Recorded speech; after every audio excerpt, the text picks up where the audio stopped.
Sa layong magkaroon ng layer of protection ang mga sistema ng pamahalaan laban sa cyber attacks, nag-update na ng sistema ang DICT. Habang ay sinusulong din ang mga batas para ma-upgrade ang cybersecurity ng bansa. May balitang pambansa si Kenneth Pasyente ng PTV. Milyong hacking attempts kada araw. Ganyan daw kadami ang tangkang cyber attack sa government systems ng Pilipinas.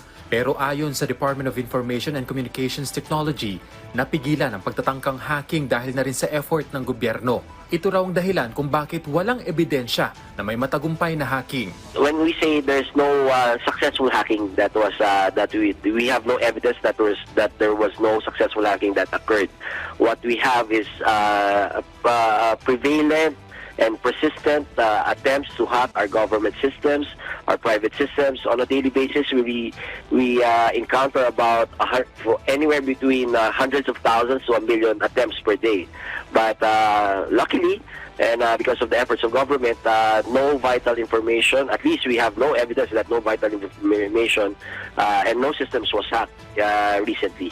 Nilinaw din ng DICT na wala silang sinabing state-sponsored ang hacking sa mga government website. Chinese group lang daw ang nasa likod ng cyber attack. In behalf of Secretary Ivan Huy, we would like to clarify that statement. We never mentioned that it was state-sponsored. However, because of the methodology that was used, it is a well-documented methodology, a procedure, and it can be traced back to particular Chinese groups, particularly the group of 41 and APT 21. Para magkaroon ng layer of protection ng government system laban sa banta ng cyber attack, nag-update na ang ahensya ng sistema para makasabay sa global standards. As mentioned by Secretary Ivan Huy, we have started the procurement of new systems that would act as a firewall and as a deterrent for threat actors it would serve as a first layer for threat actors to prevent them from penetrating our systems. Isinusulong din ng DICT ang mga batas para ma-upgrade ang cybersecurity ng Pilipinas. Last year, we had the President approve an executive order for the National Cybersecurity Plan for 2023 to 2024.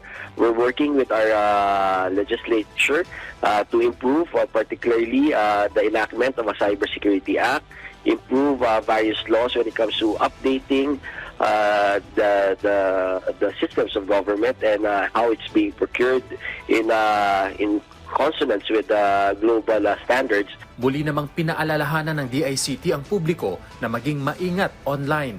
Ugaliing pangalagaan ang mga password at maging maingat sa pag-click sa mga link.